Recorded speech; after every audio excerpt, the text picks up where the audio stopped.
evening, everyone. Welcome to another episode of Speedcars Down Under. We've got a few under the belt now, so I don't know which one we're up to, but we've done a few now. But anyway, welcome again to another night's episode tonight. Welcome, Paul. How are we, mate? Hello, mate. Yeah, good, thanks, mate. How are you? Yeah, good. Good to see you clean yourself up and had a shave for the episode tonight, mate. Sorry, mate, I ran out of time. I'm a busy man. And our special guest tonight is from Victoria, Victoria 77 in the speaker. In the background there, Michael Conway. Welcome, Michael. Evening, Jamie and Paul. Good to see you guys again. How are we, mate? Yeah, good to see you, mate. Good to see you. Yes, yeah. I'm pretty well down here. It was a nice warm day for a change, so it's getting towards Speedway season, so looking forward to it. You heading to the Melbourne show, mate? No. That was a quick no, straight up. So I did hear it was on, but yeah. Yeah. My girls have grown up, so not much of going to the show. Yeah, waste of money anyway, I reckon. Waste of money. Yep. How's off season been treating you, mate? Yeah, pretty good. Yeah, working on just getting the car turned around. Unfortunately, we sustained a reasonable amount of damage at that last show we ran.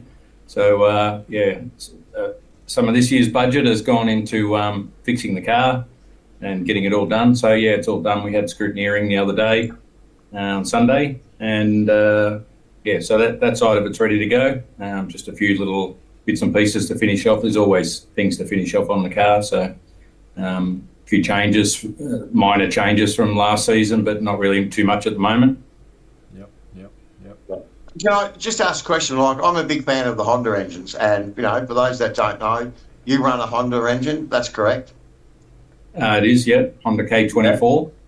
Yeah. So, and I know, like speaking to you at the Aussie titles and stuff like that, you've done a lot of development on it. So, I think it's really good that we see someone like yourself in the sport trying to bring the engine package down. So what's your thoughts on obviously having the Honda engine and where you are? Because I believe that on the right night, it's up there. Part of it comes from just the way that we've always gone about our motorsport, in that we just like to build everything ourselves. Yeah. And looking at, a competitive motor, you've got to spend a reasonable amount on a speed car midget motor nowadays if you want something decent. If you buy something, unfortunately, because I know better, I can't buy a second-hand engine, because then I'll just have to rebuild the whole thing and replace every part and all that sort of stuff. So, just doing a little bit of it, going about it our way. So the engine's a fair different spec, and we haven't really done a lot of development work on this one. It's sort of the first engine, so it's a lot different to what they run in America. With regards that we're still running the VTEC, so it's got big and small cams in it, variable inlet cam timing, so you can change that electronically. We're running Motec M800 ECU, Motec Dash, everything's electronic. It's all EFI obviously, and with high and low injectors, and a lot of the stuff is all our design. The base engine is fairly strong, and we build stuff that for rallying and things like that's got to last 5,000-10,000 k's. So it's not the sort of thing where we just build it to last 100 miles and then it needs a refresh. Yeah. And so getting back to that point too. So you've got a massive background in motorsport, especially with dirt rally car racing. So do you want to sort of tell us where that all started with you? Sadly started way back in the 90s, which is a fair while ago now. So, just started in hill climbs and circuit sprints and things like that when I was 18 or so, when I got my licence. And then built a dedicated track car, a sports sedan, which was an Escort. As you can see by in the background, I'm a bit of an Escort tragic, so that hasn't gone away.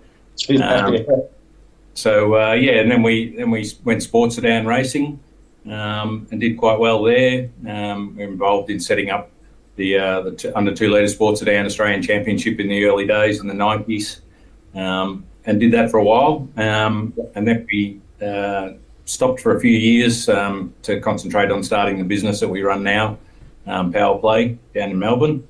And then we had a lot of customers that were involved in tarmac rallying that we worked on, Target Tasmania, Classic Adelaide, all those sort of events. So we decided to build ourselves Mark II Escort and go and have a go at tarmac rallying, which I really enjoyed, driving on pace notes, which I'd never done before. So you can drive faster than what you can see. So that's always pretty entertaining.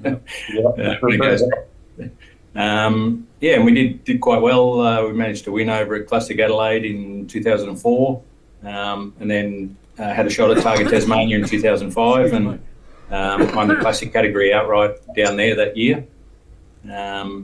And then we stopped doing that because it was quite expensive, and we thought, well, we could only try and repeat what we'd just done. So we sold the car after that because it was quite valuable having won those 2 rallies.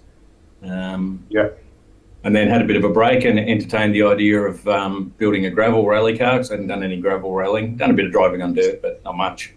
So another Mark II Escort was bought from the wreckers, and we built that one up. And my first gravel rally was an outback rally, 10 days, nearly 10,000 Ks. So I figured that was a good way to learn a fair bit about it, which I did, how fast not to drive on the first stage. Quite easily, and but that was good fun. So, and then we really stuck at the gravel rallying from 2008 until, well, we're still doing it now, but seriously for about 10 years. And ran a hell of a lot of rallies and developed that car. It ended up with basically a Cosworth BDG version of what we've done with the Honda, with high and low fuel injection, and that was making just on 300 horsepower. With sequential gearbox and big AP brakes, and so really a modern car in an old car body. We ended up doing reasonably well with that. Won a lot of rallies and won the Victorian 2-wheel drive rally championship in 2016. And then we slowed down after that. Basically, that was the goal, was to win that championship, and then basically call it a day. Just bring the car out every now and then for some fun, which we've done. And then we got back into bike racing, which I dabbled a bit, road bike racing when I was younger, and I could afford to do it a little bit better now. So, but once again, doing it my way, I bought a 10-year-old GSXR 600, and we built that into a race bike and just sort of developed that along the way. We didn't just go and splash all the money on the good suspension to start with and all that. So just sort of do it on a budget and see how we'd go. And did quite well with that. We ran that for 2 or 3 years. Won a couple of different, won the A-grade Super Sport Championship and pre-modern category championship and a few other things like that. That was sort of towards the end of the rallying. So I think 2016 we won the Super Sport and pre-modern road bike race championship and the Victorian Rally Championship in the 1 year. So I don't know whether anyone's ever done that before. But all the Facebook posts are coming up with that at the moment, all of those meetings, because I think I did 6 or 7 weekends in a row of bike racing and rallying in between. So that was pretty hectic time. So well, that's pretty impressive, that's for sure. And then we moved on and we ran the Australian Rallycross Championship, which was short-lived, ran for 2 years. Escort in that with a few mods, and we won the 2-wheel drive Australian Championship in that as well. And then retired from bike racing before I got too injured, because I was 50 by that stage. So I thought I'd had no serious injuries, got to go to work every day. And then I for some reason started looking at lightning sprints. Because obviously, midget size with the wing on and the bike engine, and liking the bike engines, I thought they might be pretty entertaining. So that's where I sort of got into the speedway about 6 or 7 years ago. And cool. So did you run compacts at all? We ran the lightning sprint for 3 years or so. And then, I was interested in running the compacts, but back then you couldn't dual register a car. So you couldn't use the same car like you can now in both categories. That sort of led to wanting to build a second car to run the compacts. Talking to Brett Lacey, and about the same time that Nick Parker was talking to him. And then that sort of where all the Speedcar chassis building kicked off for Brett back then.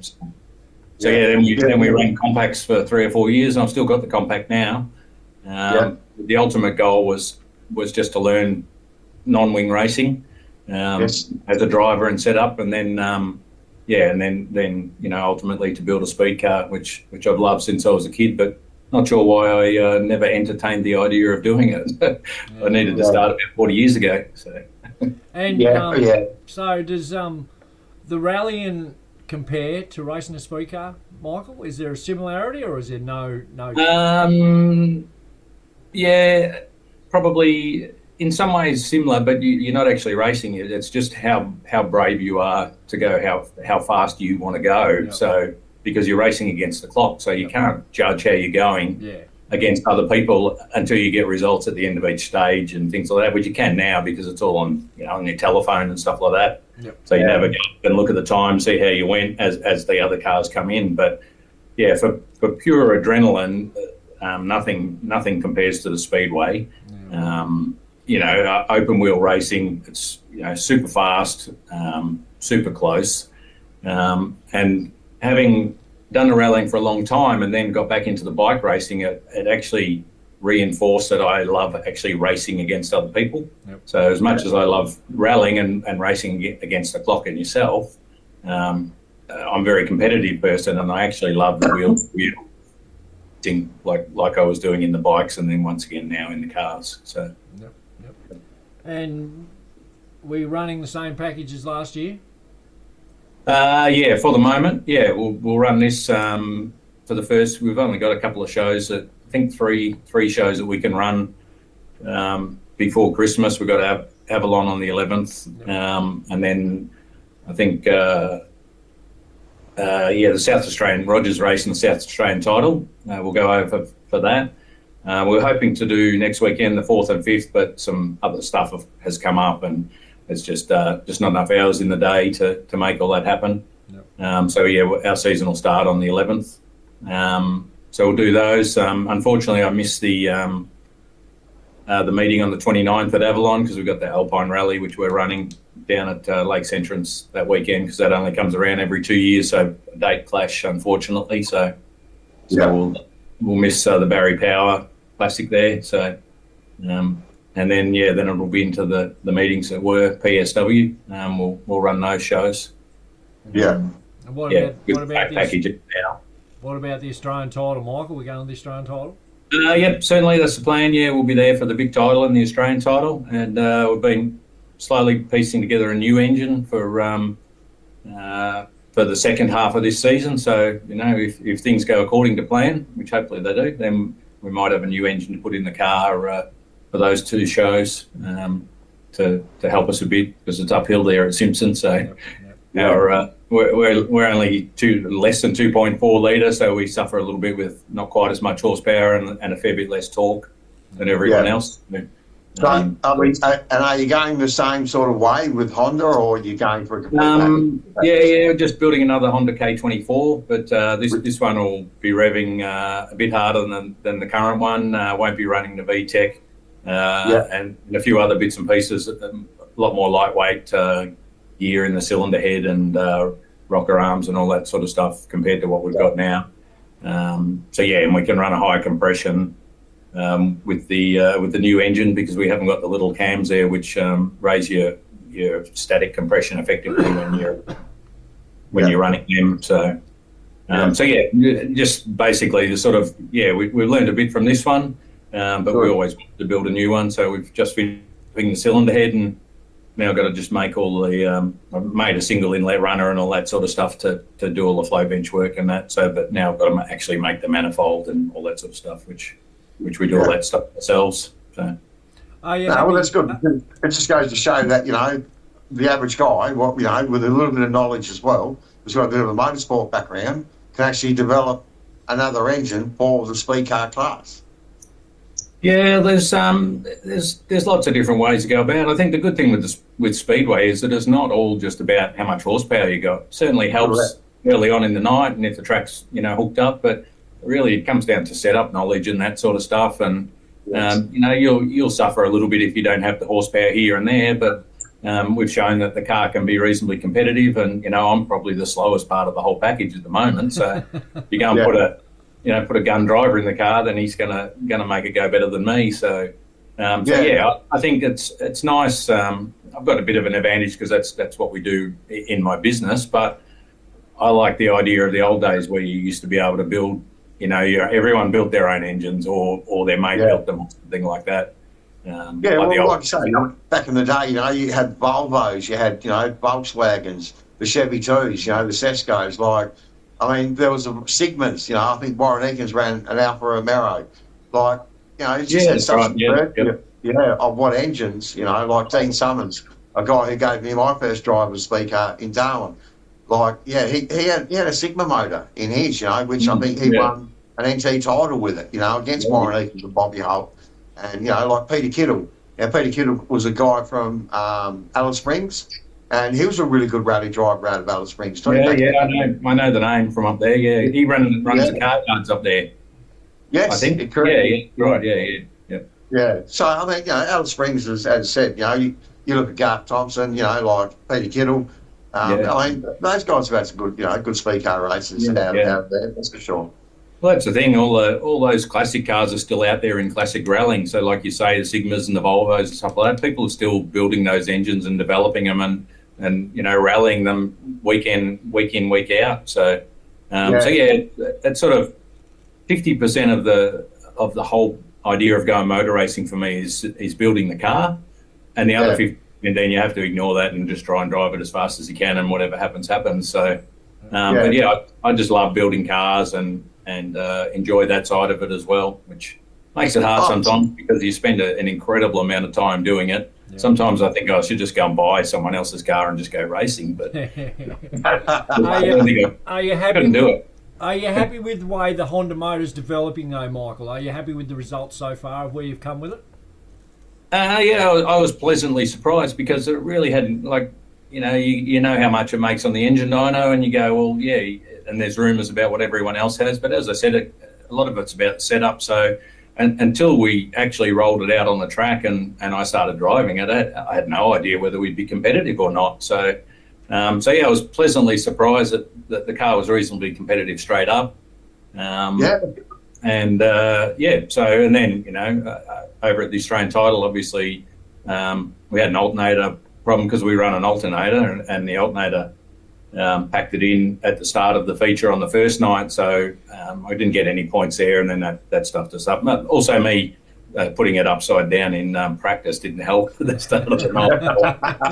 That was a bit unexpected. Yeah, well, I hadn't run over there before, and the track wasn't exactly well prepared on that little practice we had there. It wasn't. And then, I'd never run on a track like that, slick to the fence with a curb and stuff like that. So I had a lot to learn. So, it wasn't until the end of the B feature, which I didn't progress out of, sadly. But, at the end of that, I thought, I actually felt like I wasn't going too bad. By the end of the weekend, I was ready to start again the next night. So well, as I said, because you were obviously parked next to Nick, and having Brett Lacey there as well. I know, like, Jamie's a big fan. I've got, I've watched him win the Aussie title when he ran up here in the territory years ago, and I've still got one of the original Dale Stubbies, that NT draft lot put out. And I mean, once again, like, to sort of see all you guys and and had obviously Brett and Nick there on the night, do you think that made a difference with having that the chassis builder there giving you some pointers and stuff like that? Oh, I think so. Yeah, certainly. Brett's knowledge is just incredible. I'd only be going half as fast as I am now without his input, basically. And as you say, it's sort of a full circle, because when I was a kid, I used to go to the Speed Bowl in Avalon and watch him and Max Dunsney and Gary Rush and all that stuff, racing sprint cars in the 80s. And then when I was 15, I used to catch the train down to Warrnambool to go to the Grand Annual Classic and stuff like that. Now, sort of Brett and I have become quite good friends over the last few years, and he loves coming along, and I think it's a bit of a new lease of life, the speed cars for him compared to the sprint cars. So it's a little bit of a challenge for him. So and I think he enjoys that side of it. So there'll be a few more Berettas out there this year as well. So let's hope so. Well, that's for sure. They're a great car. Yeah. That's definitely. You've only got to look at Nick Parker's car, your car. You know, they're nice looking, well presented. Go well on the track. Yeah.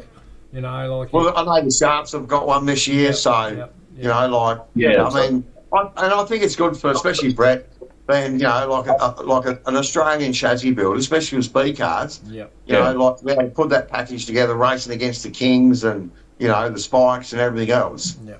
Where you know, like I spoke with Brett, what his packages and that are. I think they're fairly competitive as a price, you know, range goes. So, yeah, certainly, yeah. For an Australian-made product, yes, and the backup service that you get. Correct. That's what makes the difference between buying something that's a bit cheaper and you just buying another chassis. There's all different ways of going about it, but his knowledge on the car itself and then you know, getting the car to work has shown in the compact speed cars and also in the speed cars as well. Correct. With Aston Rodriguez as well, and you know, his car's a rocket ship, and I've got a few one-lap track records with my compact and stuff like that, and it's really competitive with basically a standard 2007 engine in it. You know, so it meets the lightning sprint regs racing against all the hot compact engines. So, and the car's super comfortable to drive. I ran a Henchcraft originally from America, and everyone said when you get in a proper midget chassis as such, you wonder why you wasted your time in that other car, and I was staggered at the difference when the first time I drove the Beretta Compact. It was just no comparison. Like it was just instantly way quicker. It felt so much more comfortable. You could push the car a lot harder, and it almost drove itself with the right shocks and things like that in it. Now we spoke to another motorbike rider here not long ago. I can't remember who it was. Can you remember, Paul, who it was that we spoke? He used to race bikes as well. Now, he said that racing a motorbike was very similar feeling in the bum to what it is in a speed car. Do you find that same feeling?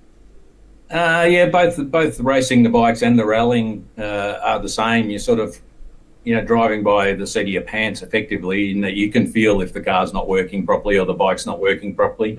And obviously in the speedway, it's pretty easy to judge, because if they're pulling away from you and you think that it's not working properly, then there's a good chance that you know it's not quite right. So but I love the challenge of the constantly evolving track and changing the setup and all that sort of stuff. Whereas a lot of the rallying and the bikes and things like that, the setup is basically you always start with the standard setup, much like the speed car, but there's not as much adjusting or chasing the track, or you know, actually the rally car. You go testing a few times and you end up with a setup for wet and dry. You know, full fuel load, 2 spares or 1 spare, and that is it. That's the only time you ever change it. The bike, same thing. You sort of just keep on fine tuning, and your adjustments get smaller and smaller and smaller until the bike's right in that window, and it generally works pretty well most of the time. And then you're just adjusting for temperature, and you know, Phillip Island is obviously much faster than Broadwood and stuff like that. So gearing and things like that. Have you been? One of the crazy things. Oh, sorry, James. But one of the crazy things about speed car racing is that you can be sort of up there on the fence watching the 2 or 3 events before your race and look at the track and go, all right, no worries. Quickly run back, make some changes, hop in the car, be on the dummy grid. And that's it, you're committed. And it depends what division's out there on how much that track can change in a short amount of time. Like that's one of the things why I've always loved Speedway, because the average person doesn't realise that, you know, they just think, oh yeah, jump in your car, put your helmet on, go out and race on a dirt track. But like you said, it's all about reading the track, following the track, seeing what it's doing, trying to get your setup right. And that's not always easy. It depends on like what you say.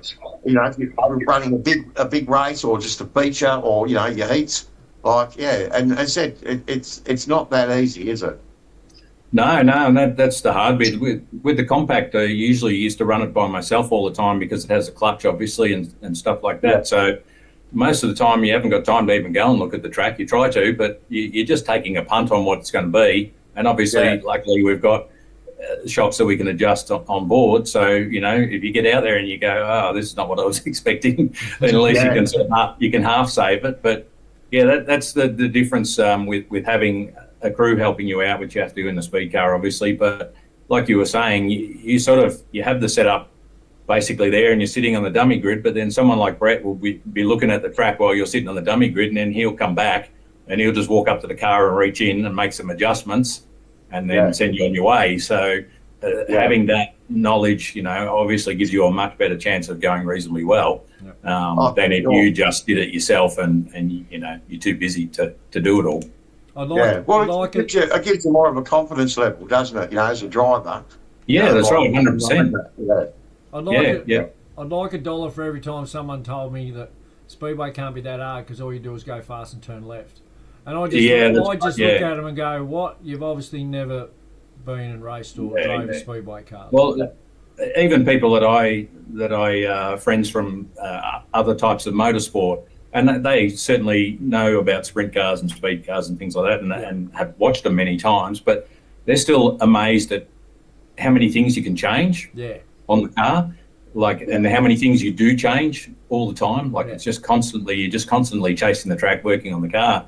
And everyone says, "Oh, yeah, you're just driving around in circles." But it's by far the most technical sport to get the car in the window and get it to work well. And then, you know, if you're running a 30-lap Australian title or something, you know, you're on the shocks on the yellow flags and things like that, because the track's constantly changing the whole time. So and for people, like you say, at the end of a 40-lap race, you've only got to go and look at third, fourth, and you know, first, second, third, fourth, and fifth. Have a look at the tyre wear, you know, and then sort of go, oh, where's he sitting? And look at the tyre wear that car's got, you know, at the end of the night. I mean, because that's like you say, that's what you need, you know. Yeah, that's right. You find the guys that are usually reasonably quick, the tyre wear is less than the guys that are not so quick. Yeah. And for people out there that don't know about speed cars, you've got 4 shocky adjustments inside the cockpit, plus you've got tear-offs. You know, there's a lot to do in there when you're racing, isn't there? Yeah. Well, there's actually five knobs, because you got compression and rebound on the right, and just rebound on the other 3. And then, as you say, you're trying to keep a good view of where you're going most of the time with the tear-offs and that sort of stuff. Well, I was looking at Tommy Payette's car, and I'm pretty sure the hardwire guys, they all had a bird cage that had a knob run to the bird cage as well. So, you know, and I've seen that on some of the USAC stuff. You know, you look inside the cockpits of them, and they're running 6 dials now. Yeah, that's right. That's a lot of dials to be stuffing around with out there on the racetrack. I don't know how you remember which one's which.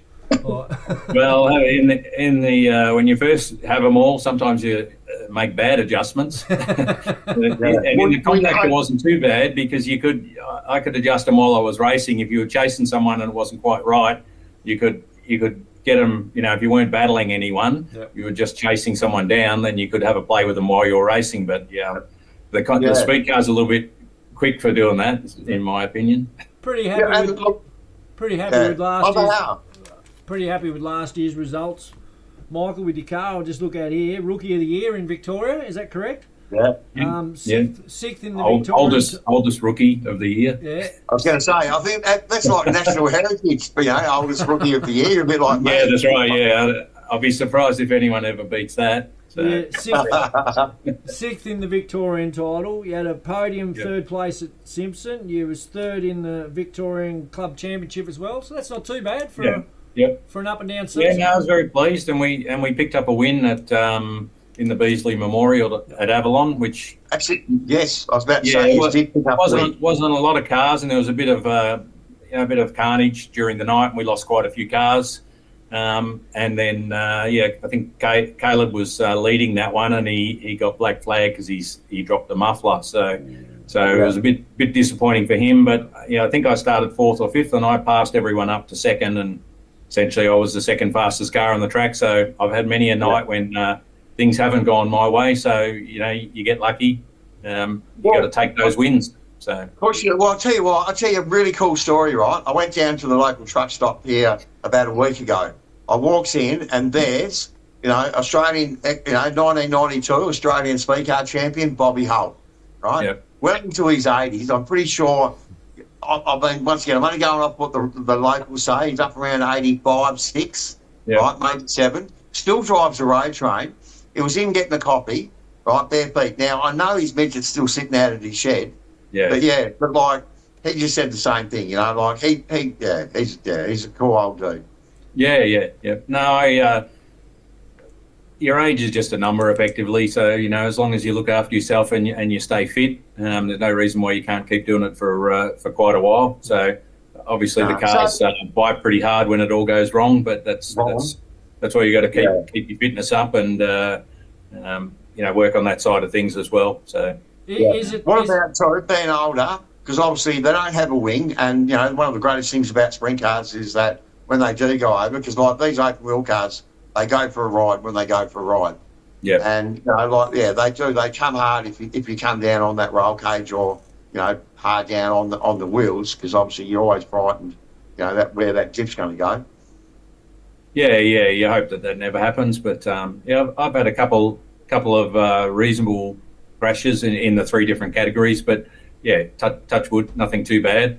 But, yeah, you sort of, as you get older, that you think about that a little bit. Usually when you're driving to the meeting, which is the good time to think about it, and then that all just goes out the window when the green light comes on and you go racing. You're not thinking about that. You're just racing like you were. Yeah. And what's the business, Michael? Power Play. Do you want to tell us a bit about that? Power Play Automotive. We've been Simon and my business partner and myself. We started that back in 2001 or 2, I think. So yeah, been going for quite a while now. Specialised in sort of top-end classic car restoration and race cars, things like that. Built quite a few concourse cars over the years, but a lot of English stuff, so early Austin Healey's and Sprites, Bug Eyes, a lot of escorts in the early days. We used to do a lot of escorts and stuff like that. And then, the last few years we've sort of branched out into a bit of European stuff. We restored a Group A 190E Mercedes that won the German Touring Car Championship for a customer up in Sydney, and then we're also restoring their Toyota Supra Group A touring car as well at the moment. So yeah, a lot of that sort of stuff. Very enjoyable, and it's a lucky position to be in, where you get to work on some really nice cars for really nice people. You make a lot of friendships over the years. Yeah. They're not easy cars to get into a mechanical place either. You've got to have a pretty good reputation to work on cars like that, mate, so you must be doing all right. Well, yeah, I started off as an artist, essentially. I'm self-taught, everything I do, and as is my business partner. And he was a boilermaker by trade, but, yeah, he designs all our crankshafts and does all our machining and all that sort of stuff. So, yeah, he's an absolute whiz. Between the two of us, we can build some pretty nice cars. So, it keeps us busy. We're always booked out sort of a year, 18 months in advance, and longer for big projects and things like that. We had a few staff back in the day, but we've just dropped back down to the 2 of us now, and people are happy to wait. So, yeah, there's never a shortage of work. So it's good. Yeah, excellent. And you got a few toys in the background there, mate. How many toys you got? Quite a few, actually. Yeah. There's a couple in this shed.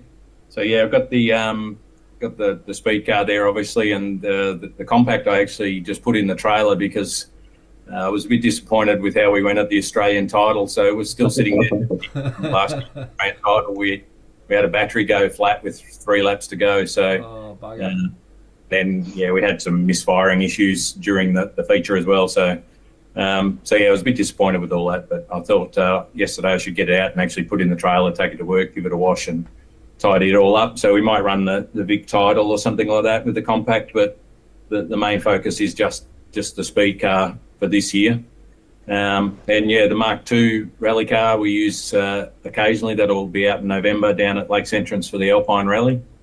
The one up on the hoist above it, the Mark I, that's a pretty rare car. That's an original UK Ford Works rally car that ran in the East African Safari Rally in 1973. Yep. So that's a super collectible car worldwide. So in 73 it ran in Africa, then went to New Zealand, did the Heataway Rally, and then had a life over there. And then 99 someone brought it into Australia. No one did anything with it through two customers. One of our customers ended up owning it, and then he sold it to us, and we restored it over a 10-year period. So yeah, that's been out there for the last 3 or 4 years, just doing demonstration stuff and running as a zero car in some rallies and things like that. You've got to get the patina right, so stone chips and things like that. So, so for most people that don't know, like Ford Escorts, I mean, as a kid growing up, like I was big as a kid, Speedway and rally cars. Like Escorts were my favourite car, and I grew up with a dude that he was absolutely just mad about them. And looking at that one up there, I sort of remember that style of Mark, like Mark II growing up, and they were a quick car, and that having that in the history that it's got. Yeah, that must mean a fair bit, knowing that you love your Escorts. Yeah, that's right. It's I see it as it's a privilege to own something like that car up the top there, because there's only so many genuine works rally cars. And it hadn't turned a wheel for 35 years, and the day we started it. So yeah, it's a bit of an honour to own it and to have brought it back to life from what it was. But unfortunately, it's a very expensive hobby, collecting Cosworth Escorts. So there's a tie in there with the midgets as well, because back in the day, the Cosworth BDP was the engine to have, and all those Escorts have got the BDG, which is just a different version. Correct.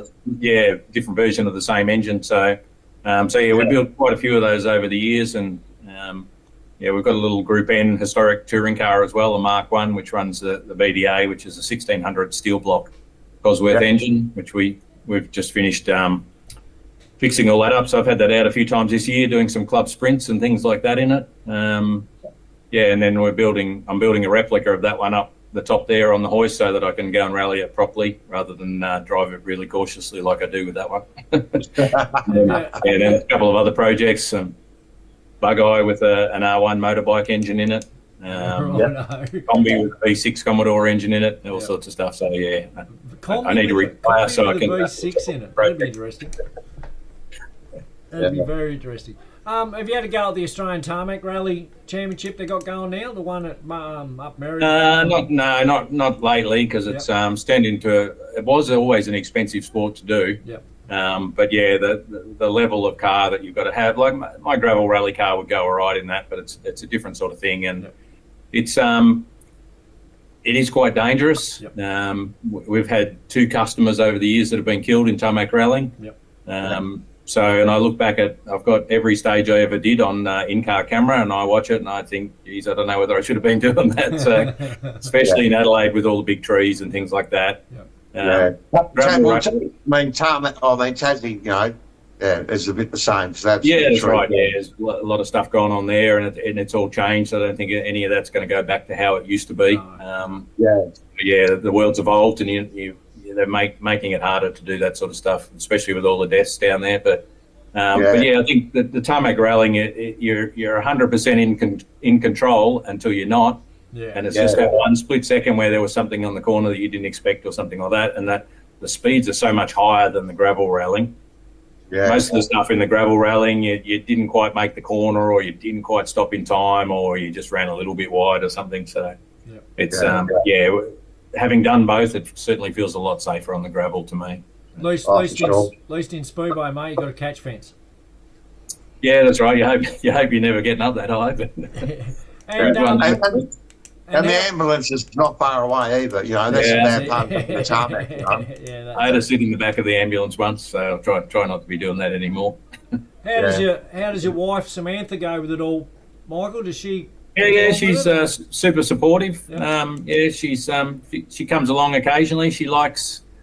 She didn't like the rallying particularly, because you have to drive out in the middle of nowhere and stand in the middle of nowhere, and you go past, and that was it. 2 seconds. So.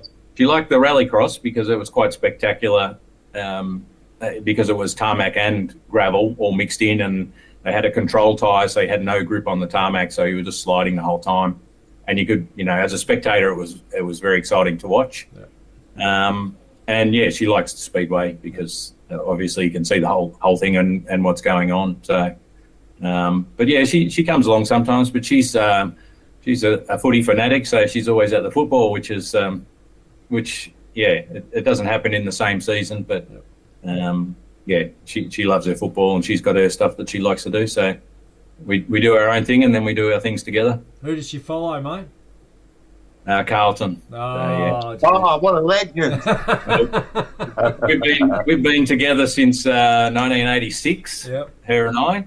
So yeah, so I've seen her win a lot of Carlton grand finals in the early days, but it's been pretty lean the last 20 plus years. That's mate.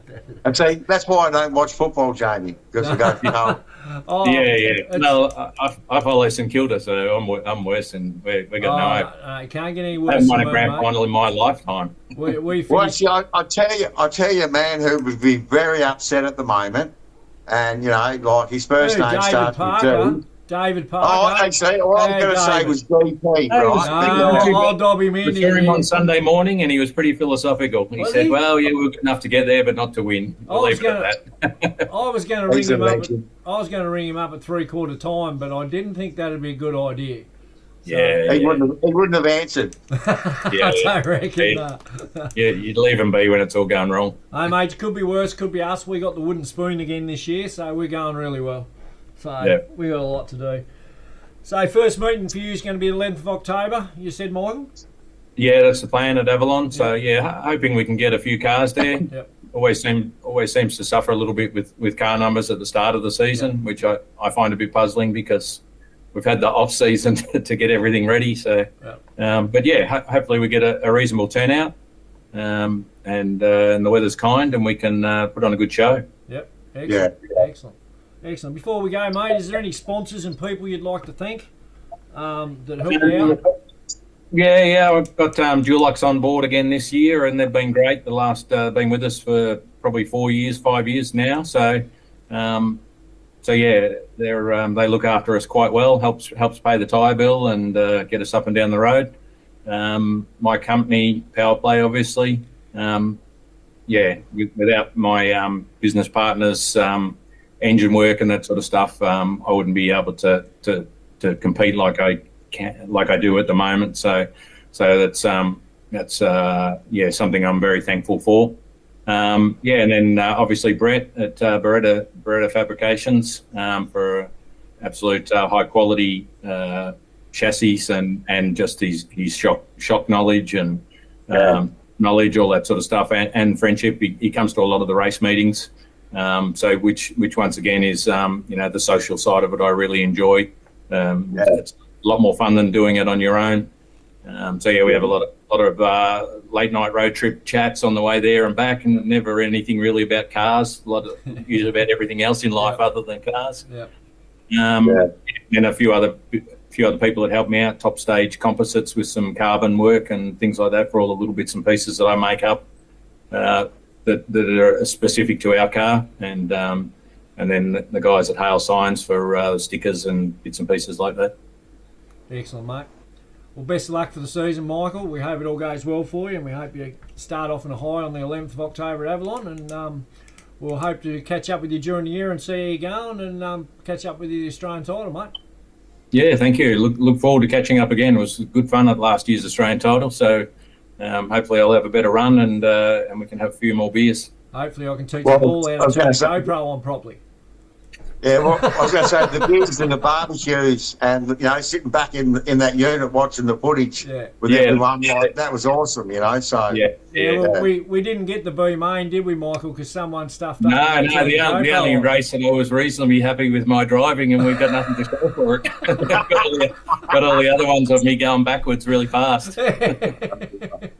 Awesome, fellas. Thanks for joining us tonight. Best of luck, Michael. I think, who have we got next week, Paul? Have you lined anyone else up, or are we still looking? I'll tell you what. So I think one of the things we should do is, like this week, I'm going to hit up Casey O'Connell, right from Queensland, because as I said, I was really happy with the way he drove the wingless sprint up in the Chariots. So I'd love to get him on. Had a chat with him. He was an absolute legend of a guy. All right. Get another Queenslander, sort of back on. I'm going to touch base with him, but I think what we're going to do at the end of the show is we're going to ask each driver that we have on who they reckon we should have on the following week. Right. That could get interesting. I think, that that'll sort of help us out a little bit with getting some of these characters to reply to our messages. Yes, because some of them aren't, like Caden You Brown, for instance. Probably need to ask that question before the show rather than just spring it on us at the end. No, that's why I didn't to you, but yeah. But I will be doing that in the near future. And if you're watching Caden Brown, we have sent you inboxes and we really would love to have you on this show so we can have a bit of a yak about you last year and what you got coming ahead this year, please. Oh, mate. Well, if not Caden, right, because as a kid growing up, like I said, I'm not a biased guy. No, but one of the greatest speed car drivers that I thought when I was a kid growing up was his father, Mark Brown. Yep. And Mark, Mark, I mean, once again, Mark was just a legend of a driver. So, it doesn't matter. Good. It doesn't matter if you're in it for fun, whether you're in it for championship wins. We don't care. We just want you to come onto the show and share your story, don't we, Paul? Yeah, that's it, and that's it. Because otherwise, if I don't want to lose the history of some of the greatest speed car drivers, that are about that no one sort of remembers, and that's one of the things that I sort of find, like you talk to some of these young guys. I mean, unless they've grown up and they're third, fourth, generation drivers. Yep. Some of these guys that have, can't remember the Bobby Holts, the Warren Eakins, or like the Mark Browns, and I mean, there's so many more. The Gilberts, I mean, the Mans, like the Migros. Like I said, I can go on. The Figlaminis, there's hundreds of them, that I could mention. And I mean, Matty Jackson's history. Like I said, there's so much history out there. Like Timmy Fisher is another guy who has got so much history. And because we don't have Speedway magazines anymore, so. It's hard, in my opinion, to try and, especially if you're a fan, because as a kid growing up, I'd go and buy the Speedway magazine every week, just so I could keep up with who was doing what and what's doing what in different states, where it's so hard to do that now. Yeah, it certainly is. And also, I think one of the good things about what you guys are doing is when we go to a race meeting, we're always busy and you chat to the people that you know or you're next to, and that's about as far as it goes, unless it's a big meet and then you hang around afterwards a bit sometimes. But you know the names that you're racing against, but you have no idea about who they are or what they do or how they got there. And so I found it really interesting listening to people's stories. And so that way when you see them at the track, you feel a little more comfortable just going to have a chat with them and that sort of stuff. So I think it's a great idea what you guys are doing, and along with just your passion and trying to promote the sport is fantastic. Let's keep this division going, mate. It's the best division in Australia. You can't go wrong. The racing of these guys is absolutely astonishing. That's the oldest division in the world of motorsport. Yep. And the other thing too is, I just want to let the general public know, I'm also onto a couple of people which I'm trying to get pictures so that I can get them signed, like T-shirts, so we can start doing some giveaways as well. We're going to start doing some giveaways in the next couple of shows. Yes, we are, Paul. Yep. I was supposed to start the giveaways last show, but just been hooked up with a few things and haven't been able to get it organised as yet. But yeah, we're going to have some Speedcars down under T-shirts. I'll probably show you. I've got one here. It probably won't come up because of my background. But they're the T-shirts that we're going to give away. Nothing spectacular, just the emblem on the back and on the front, just to promote the division a bit. And we'll give them away in the next couple of weeks. Before we go, Paul. Prints with autographs too. Yeah, autographs. Yes, definitely. We'll get some autographs. Before we go, big shout out to Bo Doyle and his team. I seen the reveal video today, Days of Thunder with the race car. Mate, honestly, hats off to the whole team. That was so well put together. The car looks mint, so big shout out to Bo Doyle and the whole motorsport team there. Well done. That car looks absolutely awesome and the video is absolutely great. Yeah, unfortunately, I haven't had the opportunity to see it yet because I was talking to Andrew Sharp for a couple of hours, so... Go and have a look at it, Paul and Michael. It is well put together. It's the Days of Thunder video where he's in the shed going, you'll be fast and you'll be shaped like a bullet. And it's well put together. So big shout out to Bo and the team. They've done a great job of that. It looks awesome. Yeah. Anyway, fellas. That's not true. Yep, sure. Thanks for joining us tonight, fellas. On next week's show, like I said, we'll organise that this week, Paul, and we'll get on to them. And Michael, best of luck during the season, mate. We'll hope to catch up with you sometime during the year. And hope it all goes well, mate. Okay. Thanks guys. Talk soon. Thanks everyone for joining us. Thanks a lot, Michael. Good to see you, mate. You too. See ya. Thanks everyone See you, for buddy. joining us, and don't forget to like the page and share the video, please, because the more people that get to watch it, the better it is for us, and get this division out there on the wavelength and social media flat out, please. Anyway, everyone, thanks very much, and good night.